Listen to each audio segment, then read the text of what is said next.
ମୋର ପ୍ରିୟ ପିଲାମାନେ, ଆଶା କରିବି ସମସ୍ତେ ବହୁତ ହି ଭଲରେ ଥିବ ଏବଂ ଆପଣଙ୍କର ପରିବାର ବି ପ୍ରାୟତଃ ସମସ୍ତେ ବହୁତ ହି ଭଲରେ ଥିବେ। ସ୍ୱାଗତ କରୁଛି ଆପଣଙ୍କୁ ଆଉ ଥରେ ଆଜିର ଏହି 12 ମିନିଟ୍ ଶୋରେ। ଯେମିତିକି ଆପଣ ଜାଣିଥିବେ ଯେ ଏହା ଏକ ଆପଣଙ୍କ ପାଇଁ ସିରିଜ ଅଟେ, ଯେଉଁଥିରେ ଆଗାମୀ 12ରୁ 15 ମିନିଟ୍ ମଧ୍ୟରେ ମୁଁ ଆପଣଙ୍କୁ ଗୋଟେ ଏମିତିକା ଟପିକ୍ ଉପରେ ଡିସ୍କସନ୍ କରିବି ଯାହାକି ଏକ୍ଜାମ୍ ପଏଣ୍ଟ ଅଫ୍ ଭ୍ୟୁରୁ ବହୁତ ହି ଗୁରୁତ୍ୱପୂର୍ଣ୍ଣ ଅଟେ। ୟା ପାଇଁ ଗୋଟେ ଡେଡିକେଟେଡଲି ପ୍ଲେଲିଷ୍ଟ ମଧ୍ୟ ଆପଣଙ୍କ ପାଇଁ ବନେଇ ଦିଆଯାଇଛି, ଯେଉଁଥିରେ କି ଏପର୍ଯ୍ୟନ୍ତ 5ଟି ଭିଡ଼ିଓ ଅଲରେଡ଼ି ଅପଲୋଡ଼ କରିଦିଆଯାଇଛି। ଏଇ 5ଟି ଭିଡ଼ିଓକୁ ଆପଣ ଦେଖିଦିଅନ୍ତୁ, ପରୀକ୍ଷାରେ ନିହାତି ଆପଣଙ୍କୁ 5ରୁ 7 ମାର୍କ ଆପଣଙ୍କୁ ଇଜିଲି ମିଳିଯିବ। ତ ଆଜିର ଏହି ଭିଡ଼ିଓରେ ଆମେ ଡିସ୍କସନ୍ କରିବା ବହୁତ ସାରା ଗୁରୁତ୍ୱପୂର୍ଣ୍ଣ ଟପିକ୍ ଉପରେ, ଯେମିତିକି ଆମେ ଆଗ ଡିସ୍କସନ୍ କରିବା ଇମ୍ପୋର୍ଟାଣ୍ଟ ଡେଟ୍ସ ଉପରେ। ପରୀକ୍ଷାରେ ଆପଣ ଦେଖିଥିବେ ସବୁବେଳେ ପଚାରୁଛି କିଛି କିଛି ଇମ୍ପୋର୍ଟାଣ୍ଟ ଡେଟ୍ସ ଗୁଡ଼ା। ତା ସହିତ ଆମେ କିଛି କିଛି ନିକନେମ୍ ଉପରେ ଦେଖିବା, କୋଉ କୋଉ ରାଜ୍ୟର କ'ଣ କ'ଣ ନିକନେମ୍ ରହିଛି ତା ସମ୍ପର୍କରେ। ତା ସହିତ ଆମ ସମ୍ବିଧାନର ଏମେଣ୍ଡମେଣ୍ଟ ସମ୍ପର୍କରେ ଡିସ୍କସନ୍ କରିବା ଏବଂ ଓଡ଼ିଶାରେ ଆମର ଆସିଥିବା ସ୍କିମ୍ ସମ୍ପର୍କରେ ମଧ୍ୟ ଡିସ୍କସନ୍ କରିବା। ତ ଏହି ଭିଡ଼ିଓରେ 4ରୁ 5ଟି ଟପିକ୍ ମୁଁ ଡିସ୍କସନ୍ ଆପଣଙ୍କର କରିବି।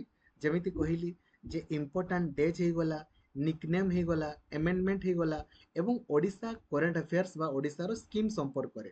ତ ଭିଡ଼ିଓକୁ ଆପଣ କମ୍ପ୍ଲିଟଲି ଦେଖିବେ, ଲାଇକ୍ ଆଉ ସେୟାର କରିବା ପାଇଁ ଭୁଲିବେନି।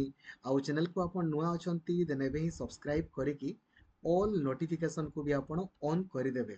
ଏବଂ ଯଦି ଆପଣ ଡେଡିକେଟେଡଲି ପଢ଼ିବା ପାଇଁ ଚାହୁଁଛନ୍ତି ନା, ଦେନ୍ ଏବେ ହିଁ ପ୍ଲେ ଷ୍ଟୋରକୁ ଯାଆନ୍ତୁ ଆଉ ଲକ୍ଷ୍ମୀଧର ସାର୍ ଅଫିସିଆଲ ଆପ୍ଲିକେସନକୁ ଇନଷ୍ଟଲ୍ କରିଦିଅନ୍ତୁ, ଯୋଉଦ୍ୱାରା କି ଆପଣ ଡେଡିକେଟେଡଲି ପଢ଼ିପାରିବେ ସବୁଦିନ।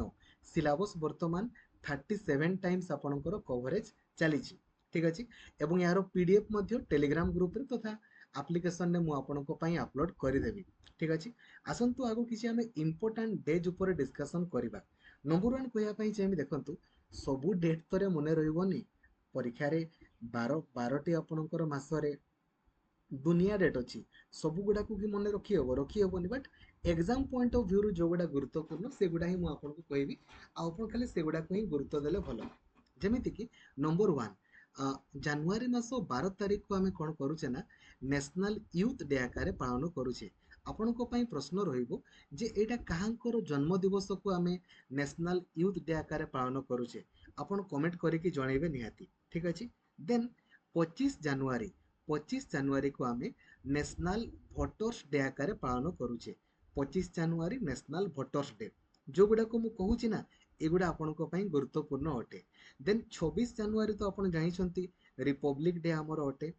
ଏବଂ 30 ଜାନୁଆରୀ ଏଇଟା ହେଉଛି ଆମର ଶହୀଦ ଦିବସ ଆପଣଙ୍କର ଅଟେ, ଠିକ୍ ଅଛି।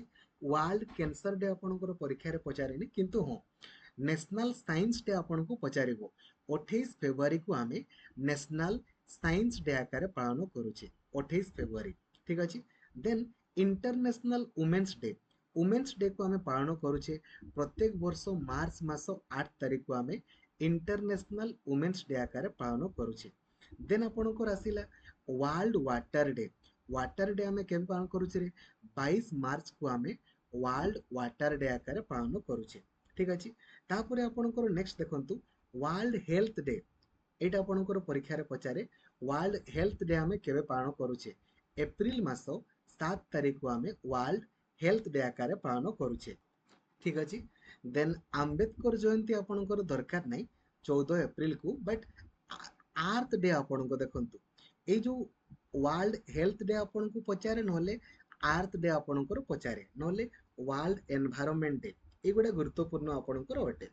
ତ ହେଲ୍ଥ ଡେ ଆମେ ପାଳନ କରୁଛେ ଏପ୍ରିଲ 7 ତାରିଖକୁ, ଆର୍ଥ ଡେ ଆମର 22 ଏପ୍ରିଲକୁ ଏବଂ ୱାର୍ଲଡ ଏନଭାୟରନମେଣ୍ଟ ଡେ ହେଉଛି ଆମର ଜୁନ ମାସ 5 ତାରିଖକୁ ଆମେ ୱାର୍ଲଡ ଏନଭାୟରନମେଣ୍ଟ ଡେ ଆକାରରେ ପାଳନ କରୁଛେ।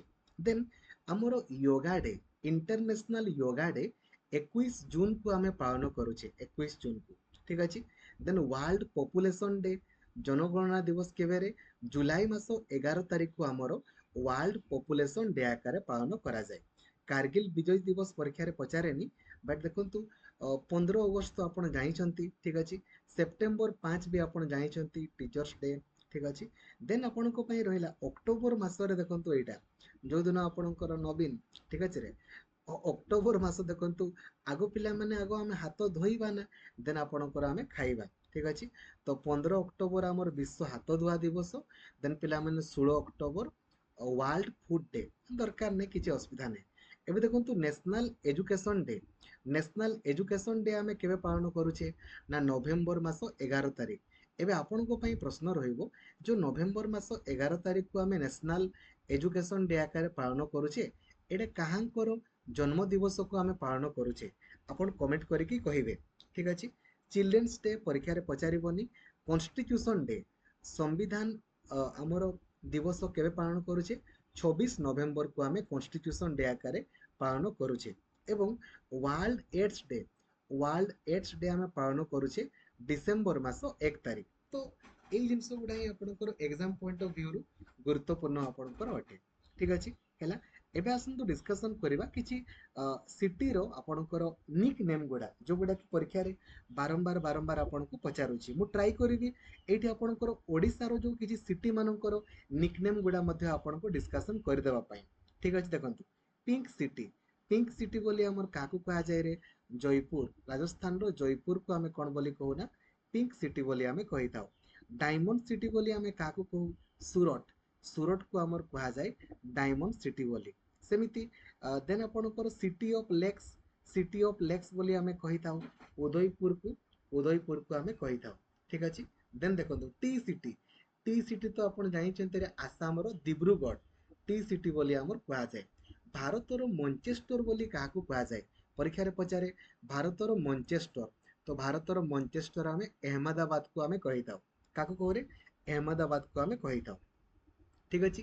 ସିଟି ଅଫ ନବାବ, ଲକ୍ଷ୍ନୌକୁ କୁହାଯାଏ, ବଟ୍ ଦରକାର ନାହିଁ। ଦେଖନ୍ତୁ ଏଇଟା ଲିଚି, ଲିଚି, ଲିଚି ଚୋଖା ପିଲାମାନେ କୋଉଠି ଥିଲେ? ବିହାର ନା, ବିହାରର ମୁଜାଫରପୁରକୁ ଆମେ କହିଥାଉ। ଠିକ ଅଛି। ଦେନ୍ ଆପଣଙ୍କୁ ଦେଖନ୍ତୁ next orange city, orange city ବୋଲି ଆମର କାହାକୁ କୁହାଯାଏ? ନାଗପୁରକୁ ଆମେ କହିଥାଉ ଅରେଞ୍ଜ ସିଟି ବୋଲି ଆମେ କହିଥାଉ। ଠିକ ଅଛି। Then silicon valley of India ବୋଲି ଆମର କାହାକୁ କୁହାଯାଏ ରେ? ବେଙ୍ଗାଲୁରୁକୁ ଆମେ କହୁ ଗାର୍ଡେନ ସିଟି ବା ସିଲିକନ ଭ୍ୟାଲି ଅଫ ଇଣ୍ଡିଆ ବୋଲି ଆମେ କହିଥାଉ। ଠିକ ଅଛି। ଦେନ୍ ଆପଣଙ୍କ ପାଇଁ next city of joy, city of joy ବୋଲି ଆମର କାହାକୁ କୁହାଯାଏ ରେ? କୋଲକାତାକୁ ଆମର କୁହାଯାଏ। ଆପଣଙ୍କ ପାଇଁ ପ୍ରଶ୍ନ ରହିବ ସିଟି ଅଫ ଗଡ୍ସ, ଭଗବାନଙ୍କର ନିଜସ୍ୱ ଦେଶ ବୋଲି ପିଲାମାନେ କାହାକୁ କୁହାଯାଏ? ଠିକ ଅଛି। ଆପଣ କମେଣ୍ଟ କରିକି ଜଣେଇବେ ନିହାତି। ଠିକ ଅଛି। ଦେନ୍ ଆପଣଙ୍କ ପାଇଁ, ଦେନ୍ ପିଲାମାନେ ଆପଣଙ୍କର ନେକ୍ସଟ ଆଉ ଅଧିକ ଏଥିରେ କିଛି ପଚାରେନି, ଏଇ ଜିନିଷ ଗୁଡା ହିଁ। ଦେନ୍ ମଞ୍ଚେଷ୍ଟର ଅଫ, ଭାରତର ପିଲାମାନେ ମଞ୍ଚେଷ୍ଟର ବୋଲି ଆପଣଙ୍କର କାହାକୁ କୁହାଯାଏ? ଭାରତର ମଞ୍ଚେଷ୍ଟର ବୋଲି ଆପଣ କହିଲେ ଗୁଜରାଟର ଅହମ୍ମଦାବାଦକୁ।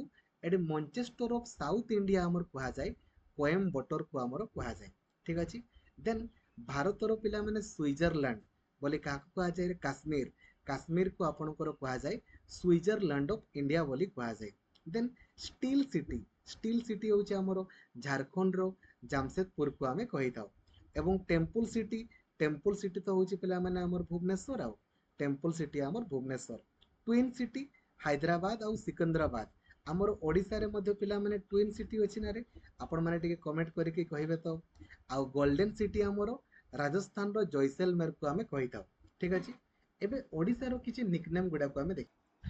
ଏବେ ଓଡ଼ିଶାର ଯୋଉ ନିକନେମ୍ସ ଗୁଡା ରହିଛି, ଆପଣମାନେ ତାକୁ ଟିକେ କମେଣ୍ଟ କରିକି ଜଣେଇବେ ହେଲା। ଆପଣମାନେ କମେଣ୍ଟ କରିକି ଜଣେଇବେ ଏବଂ ମୁଁ ଆପଣଙ୍କର କମେଣ୍ଟସକୁ ଦେଖିବି। ଠିକ ଅଛି। ନଚେତ୍ ପରବର୍ତ୍ତୀ ଆପଣଙ୍କର ଭିଡ଼ିଓରେ ସବୁ ଗୁଡ଼ାକୁ, ଓଡ଼ିଶାରେ ଏତେ ସବୁ ଜିନିଷ ନାହିଁ, ବଟ୍ ଆପଣମାନେ କମେଣ୍ଟ କରିକି ଜଣେଇବେ ଏବଂ ମୁଁ ପରବର୍ତ୍ତୀ ଭିଡ଼ିଓରେ ତାକୁ ଆପଣଙ୍କର କ୍ୟାପଚର କରିଦେବି। ଠିକ ଅଛି। ଦେନ୍ ଆପଣଙ୍କ ପାଇଁ ଡିସ୍କସନ୍ କରିବା। ଦେଖନ୍ତୁ ଇମ୍ପୋର୍ଟାଣ୍ଟ ଆପଣଙ୍କର କିଛି ଆମେଣ୍ଡମେଣ୍ଟ ସମ୍ପର୍କରେ ଆପଣଙ୍କର। ଠିକ ଅଛି। ଦେଖନ୍ତୁ ଫାଷ୍ଟ ଅଫ୍ ଅଲ୍ ଆମେଣ୍ଡମେଣ୍ଟ କହିଲେ ଆପଣଙ୍କୁ କଣ ବୁଝିବା ପାଇଁ ପଡ଼ିବ? ଆମେଣ୍ଡମେଣ୍ଟ ମାନେ ହେଉଛି ଆମ ସମ୍ବିଧାନରେ ଯଦି ଆମେ କିଛି ବି ଚେଞ୍ଜେସ୍ କରୁଛେ ନା, ତାକୁ ହିଁ କଣ ବୋଲି କୁହାଯାଏ ନା ଆମେଣ୍ଡମେଣ୍ଟ ବୋଲି କୁହାଯାଏ। ତ ସମ୍ବିଧାନରେ ଆପଣ କିଛି ବି ଚେଞ୍ଜେସ୍ କିଏ କରିପାରିବେ? ଆପଣ କରିପାରିବେ କି? ନାଇଁ, ଏଇଟା ଆପଣଙ୍କର ପାର୍ଲାମେଣ୍ଟରେ ହିଁ କରାଯାଇ ପାରିବ। ଠିକ ଅଛି। ତ ଯଦି ଆପଣଙ୍କୁ ପରୀକ୍ଷାରେ ପଚାରେ ଯେ ଏପର୍ଯ୍ୟନ୍ତ ଆମ ସମ୍ବିଧାନକୁ କେତେ ଥର ଚେଞ୍ଜେସ୍ କରାଗଲାଣି, ତ ଆପଣ କହିବେ ଯେ 100ରୁ ଅଧିକ ଥର ଆପଣଙ୍କର ଚେଞ୍ଜେସ୍ କରାଗଲାଣି। ଠିକ ଅଛି। ଦେଖନ୍ତୁ ଆମର ଫାଷ୍ଟ ଆମେଣ୍ଡମେଣ୍ଟ କେବେ ହେଇଥିଲା ନା 1951 ମସିହାରେ ଆପଣଙ୍କର ଫାଷ୍ଟ ଆମେଣ୍ଡମେଣ୍ଟ ଆକ୍ଟ ହେଇଥିଲା, ଯୋଉଥିରେ ଆପଣଙ୍କର କଣ କରାଗଲା କହିଲେ? ପୂର୍ବରୁ ଆପଣମାନେ ଦେଖିଥିବେ पूर्वर आमर कौन होता कहले पूर्वर जो जमीदारी प्रथा आपणकर नथिला कि ताको आपणकर हटई दिया जाइथिला ठीक अछि। तो परीक्षा रे एते सब जिंस गुडा आपणकर मने रखिबार नाही खाली एतकी मने रखिबार अछि जे फास्ट एमेंडमेंट एक्ट आमर केबे हेतिला ठीक अछि 1951 रे हेतिला। सेकेंड आमर 1952 रे एमिति का आपणकर 1955 1956 1960 एमिति का आपणकर बहुत अछि बहुत एमेंडमेंट एक्ट ठीक अछि। बट आपनको सब कोन मने रखिबार अछि सब तो मने रखिया पॉसिबल भी नुहे किबा मने रखिबार नीड भी नाही देखंतु किंतु एई दुईटा को निहाती मने रखिबे जेमिति 42तम एमेंडमेंट एक्ट आउ 44तम आमर एमेंडमेंट एक्ट 42तम एमेंडमेंट एक्ट आमर केबे हितला रे 1976 रे एटे दुई बढ़ाई देबे 44तम एमेंडमेंट एक्ट आमर 1978 रे हितला ठीक अछि। आउ जो 42तम एमेंडमेंट एक्ट को कोन बोली कहा जाय मिनी कॉन्स्टिट्यूशन बोली आपणकर कहा जाय कोथि पई कहा जाय देखंतु पूर्वरु आम संविधान रे मौलिक अधिकार थिला किंतु मौलिक कर्तव्य गुडा आम संविधान रे ऐड हे नथिला तो मौलिक कर्तव्य गुडा आम संविधान रे ऐड करा गला ता सहित प्रिएम्बुल सोशलिज्म सोशलिस्ट ए सब वर्ड गुडा को मध्ये ऐड करा गला एवं ता सहित एजुकेशन को कनकरेंट लिस्ट रखा गला आउ ए सब आमर करथिले सोरान सिंह कमिटी आपणकर करथिले तेणु करी याकू आमे कोन बोली कहूना मिनी कॉन्स्टिट्यूशन बोली आमे कहिताउ। आउ 44तम एमेंडमेंट रे कोन हेतला कि रे कहलो पूर्वरु राइट टू प्रॉपर्टी आमर थिला ना आर्टिकल नंबर 31 रे बापा मांकर संपत्ति पिला माने नै जाउथिले ताकू आपणकर हटेई दिया गला राइट टू प्रॉपर्टी को ठीक अछि एवं ताकू वर्तमान लीगल राइट कर दिया हैछि जोटा कि आर्टिकल नंबर 300 ए रे आपणको पई रहिछि ठीक अछि हैला। तापर देखंतु 61तम एमेंडमेंट एक्ट 61तम एमेंडमेंट एक्ट केबे हितला ना 1889 रे बेले बेले 1888 भी देइथिबो एथिरे एटा 1889 तो आपणकर न 19 हैला 1988 देइथिबो बेले बेले 1989 मध्ये आपणकर देइताय एथिरे कोन हैला कहले पूर्वरु आमर भोट देवार बयस 21 वर्ष थिला ताकू आपणकर कमे कि केते वर्ष करा गला ना रे 18 वर्ष करा गला केबे ना 61तम एमेंडमेंट जरिया रे ठीक अछि। आउ 73rd आउ 74th तो आपण मने रखिथिबे 73rd आउ 74th केमती पी आउ एम माने पंचायत राज संपर्क रे 73rd रे म्युनिसिपालिटी एरिया संपर्क रे 74th रे आउ एडा केबे हितिला 1992 रे हमर हितिला या संपर्क रे पार्ट आईएक्स रे आ या संपर्क रे पार्ट आपणकर आईएक्स ए रे मेंशन अछि ठीक अछि चलिबो हैला 11th आउ 12th शेड्यूल रे आपणकर मेंशन अछि एगुडा मन रखिबे ता सहित नेक्स्ट 86तम एमेंडमेंट केबे हितिला 2002 रे परीक्षा रे पचारिबो जे हमर सर्वमोट केतोटी फंडामेंटल ड्यूटीज रहिछि 11 टी रहिछि तो लास्ट फंडामेंटल ड्यूटी हमर केबे ऐड करा गला ना 86तम एमेंडमेंट जरिया रे 2002 रे हमर लास्ट फंडामेंटल ड्यूटीज को ऐड करा गला नंबर 1 एवं एजुकेशन को हमर मौलिक अधिकार करा गला केबे 86तम एमेंडमेंट जरिया रे एजुकेशन को हमर मौलिक अधिकार करा गला ता सहित 6 रु 14 वर्ष पर्यंत पिला मानकू मागणा और बाध्यतामूलक शिक्षा मध्य दिया गला ठीक अछि।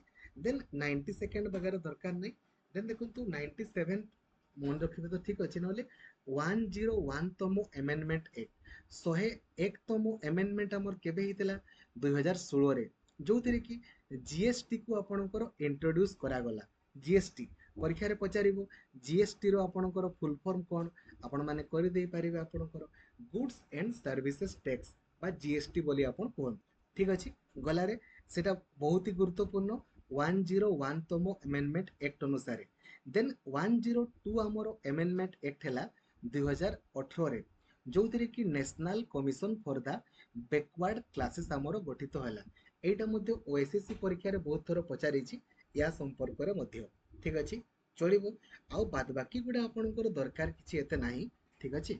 तो जो एमेंडमेंट संपर्क रे मु आपनको कहली एगुडा काइंडली देखिबे नेक्स्ट टिके डिस्कशन करिबा 5 ईयर प्लान संपर्क रे परीक्षा रे एटा मध्ये पचारुछि तो आपण कमेंट करके जणेबे जे जो 5 ईयर प्लान हे गला हमर ठीक अछि 5 ईयर प्लान फंडामेंटल ड्यूटीज हे गला एगुडा हम संविधान रे कोठु आसीछि कोठु आपणकर आसीछि आपण कमेंट करके जणेबे तो फास्ट 5 ईयर प्लान हमर केबे आसिला ना 1951 रु 1956 पर्यंत एटा फास्ट 5 ईयर प्लान देन आपण खाली बढ़े बढ़े जीवे आपणकर 1956 रु 1961 एमितिका आपणकर खाली बढ़े बढ़े आपण जीवे एतकी आपणकर जिंस मन रखिबार अछि आउ किछि नै आशा करिवि आपनको आजिरो क्लास टी भल लागिथिबो थैंक यू जय जगन्नाथ धन्यवाद।